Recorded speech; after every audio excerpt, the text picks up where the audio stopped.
It's such an important topic. People get married on average like 10 years later now than they did. It's destroying the country. That's right. And all of Western civilization. It really is. I mean, people aren't having babies. He's exactly right. People aren't getting married at an age where they actually are able to grow up with one another because your wife shapes you and you shape her, and that makes you both better people. When I married my wife, I just turned 24 and she was 20, and we've spent our lives growing up together. Right? I mean, now I'm 38 and she's 35, and that's a long time to spend. Half her life, basically, we've spent together. And that means that you grow and you change and you have experiences, and then you bring kids into the world, and that radically changes you even more than just the marriage did. And when Jordan says that if you're 40 and single, you're blowing it, he is cutting directly against the grain of all current conventional wisdom, which is the best thing that you can do is delay marriage until you make associate at the law firm working 2,200 hours. Well, now they say grow up and then get married.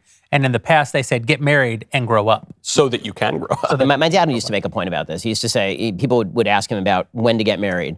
And he said, or how to find the right person. And what he always said is you have to make the decision to get married before you find the right person. Because if you didn't make the decision that you wanted to get married, then the right person could come along and you could just pull them out of the water. You actually have to make we live in a society where we sort of decide the opposite. It's like, I'll fall in love with the person, and then we'll have sex, and then maybe 4 years down the road we'll get married. We've completely reversed the polarity and the order of events. Look at the sitcoms from the 90s versus the sitcoms from the 60s, right? In the 60s it was, you fall in love, you get married, you have sex. Now it's, you have sex, and then it's really hard for you to say if you fell in love with the person, right? That's like the big move in a sitcom now is, did you fall in love? And then you never get married. I mean, marriage is so passé. Well, marriage is the series finale. There's another aspect of this, which is that as we delay the onset of adulthood, the left also wants to reduce the age of things like voting. I don't think 18-year-olds today should be able to vote, is the honest truth. And you could say, well, you're saying that people should be able to serve in the military and they shouldn't be able to vote? Well, I'll let those ones vote, because they're doing something that grows you up called joining the military. Right. But no, the whole point of having a voting age is that we don't want children voting. Children aren't mature. They don't have stakes. They don't understand the stakes that they do have. And so we don't want it. Matt got in a little bit of trouble for some comments that he made back when he was a shock jock about at what age people should have sex. And I don't want to rehash all the terrain, except to say that it is what age they should get married. At what age they should get married. It is, thank you. It is absolutely the case that for the vast majority of human history, people who were of the age of sexual maturity were considered candidates for marriage. We all agree now that cannot possibly be the standard because you're still a kid for so long. The reason it's creepy for people to get married super young now because it cuts against everything that we think about the maturing process and the age at which people should be mature. And in some ways, that's a byproduct of our success, right? We've been very successful as a species. We can protect people younger. We don't have to shove you out in the field to work in the sun when you're 9 years old. We don't have to put those responsibilities. Your life expectancy isn't 35. Life expectancy isn't 35. And so I don't want to make it sound as though every aspect of that progress that we've had is bad. But the fact that we say that one should not grow up or that marriage isn't an instrumental part of the process of growing up, I do think is really bad. It used to be that we said, okay, we'll delay adulthood, right? So adulthood isn't when you're 14. My wife's grandmother got married at 14 in Morocco, right? Almost all of our great-grandparents probably got married. The Virgin Mary was probably 15 when she got married. I mean, but we don't do that anymore. But real adulthood sets in when you're 18, right? And now real adulthood sets in after death. That's the idea in our society is not to push back the line a little bit so that you actually have a little bit more brain development and can make better decisions about your values. The idea is obliterate the line so it doesn't exist. Well, the problem with that goes both ways. One is that you are obliterating adulthood so that you have fully grown adults who are acting like children. The other is if there's no distinction between adults and children, then you can start treating children like adults, right? And this is what you're currently seeing with the trans movement. The next thing that's going to happen, again, I think we are living in that meme, the slippery slope meme. I did a whole podcast on this last week. The slippery slope meme that shows the slippery slope and it shows it's not going to happen, it's not going to happen, it's not going to happen. And then at the bottom, there's an arrow that says, you are here. Right? And that's exactly what it is, right? I mean, they keep saying it's not going to happen. It's just it's never going to happen. We're never going to do that. Well, you guys are currently making the argument that a 5-year-old is capable of choosing his gender. So I'm going to need you to explain how it's okay for a 5-year-old to choose his gender for the rest of his life, but that child is not capable of sexual choice. Somebody.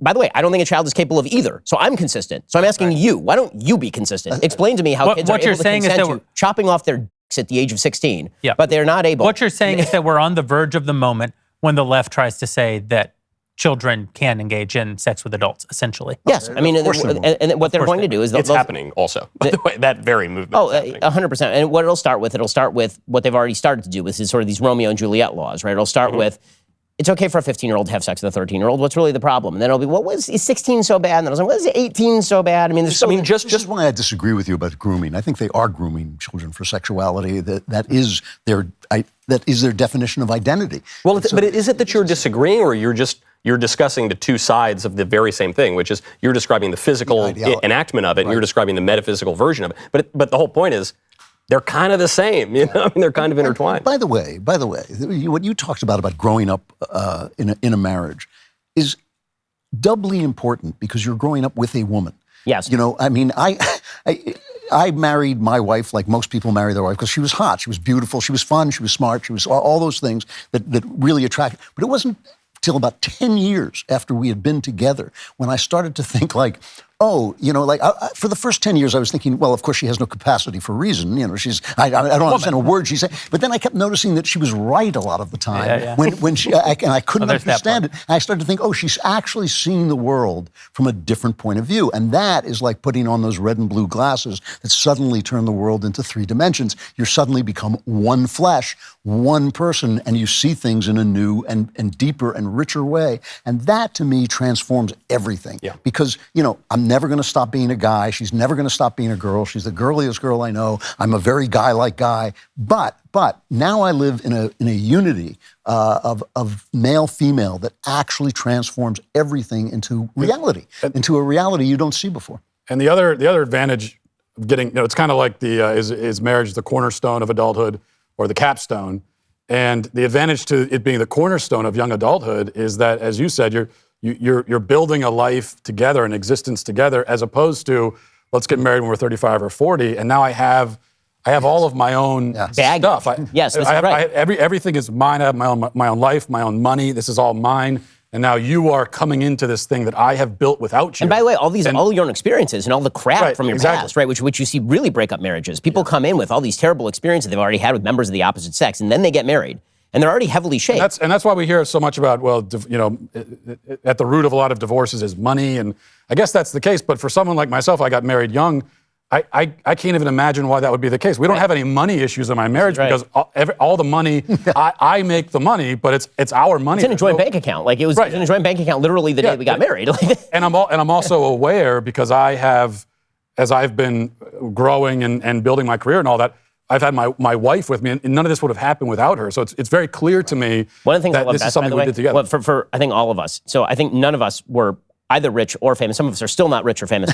but for those of us who are both wealthy and famous, I think all of us were married to our spouses long before we had any of those things. Yeah. And that is a wonderful thing. It's a wonderful thing. I mean, it allows you married a writer, you know, like how crazy was that? I mean, but the fact that your spouse can still look at you, and this is what you're saying, you know, if the marriage happens late, this can't happen. The fact that my wife can still look at me as the person who, you know, was 23 and just out of law school, and she can say, I see through all this crap, right? Like none of this makes a bit of difference to me. Right? The person who you are is not the person who the rest of the world sees. It's the person who I've known since long before you were that to the rest of the world. That's an amazing thing. It also gives you the ability to have somebody who calls you on your bullshit, which is like an actual real thing. Once you get, you know, to a certain level of power, people just are really, really afraid to call you on your bullshit. And having a group of people, whether it's friends or particularly your wife, who's able to do that is vital. Because if you don't have that, you spin off the rails incredibly fast. Yeah. It actually didn't occur to me until you said that I think every single one of us got married relatively broke. Yeah. Or at least, you're right, I think every single one of us did. Totally. And it did, I have noticed too, that the harshest critic and kind of best shaper of my show is sweet little Elisa, where I'll have something that I'm going to do on the show or in a speech or something where I think it's absolute dynamite. And she'll, you know, Mike, it just doesn't work, Mike. I'm sorry. No, and I think no, but it actually. Nah, you're right. You're right. She's always right. That's kind of what we're talking about with Fetterman. Is that I think a good wife is your number one fan. She's rooting for you. She really believes in you and believes in your dreams and your aspirations. Because you're her number one fan, also. Right. Exactly. But she also, you know, I think as men we need a woman to let us know when we're biting off more than we can chew, when we've hatched, because as men, we're going to hatch all kinds of crazy schemes and plans. I know that I do anyway. And you need a woman there because she could see that blind spot, and she's going to tell you, well, that's not going to work. Whereas I think for men, on the other hand, this is my gender stereotypical way of looking at it, is that, I rely on my wife to let me know when I've got some idea, some plan that's just like utterly self-destructive. It's going to destroy the whole family. But by the way, that last sentence is the key, right? That last part of the sentence, that it's going to destroy the whole family. Because my wife tends to think in terms of the effect on the family, right? As a man, my main thing is like, what is my effect on the world? I mean, I literally do that for a living. What is my effect on the world? What's my effect on society? What's my effect on the people who listen to the show? And so I'll try to overcommit. Okay, I want to get all these things done, right? I mean, there's so much to do before you die, right? You got to get out there, you got to travel, you got to change people, you got to do all this. And my wife will say, yes, but what about the kids? Yep. Like, do you want to be away for that night? Do you want to be able to put the kids in bed? Mm-hmm. Matt, I want you to finish that thought. Yeah, well, so I think on the other side, so that's what we rely on women for. I think on the other hand, as men, women will tend to get involved in, they might get involved in personal feuds and take things very personally and have a tendency to overreact in those sorts of situations. And that's where men can be the voice of reason and say, well, I don't think they really meant it like that. I don't think that's exactly what. Now, it doesn't mean that women are going to listen all the time, but I do think that's the kind of, we can both be the voice of reason and calm for each other in these different situations and see each other's blind spots. Well, we actually have an explicit deal with my wife, which is neither of us is allowed to be, we're not allowed to be grumpy at the same time. We have to take turns. We'll balance it out. I'll literally be like, it's my turn to be grumpy. I get to be grumpy right now. And she'll go, okay, all right. And then when it's time for her to be grumpy, then I'll say, okay, you know what? You're right. It's your turn to be grumpy. And you do need that balance. And again, the differences between men and women are not only beautiful, they are vital. And pretending that those differences are of no consequence whatsoever, and that other alternative forms of family structure are therefore equivalent in any way at all, they're different. They're different. I mean, there's no other way to put that. But this is why, I mean, to both of these points, this is why the personal is the political is so powerful. One, it obviously came from the feminists because women tend to be more personally focused.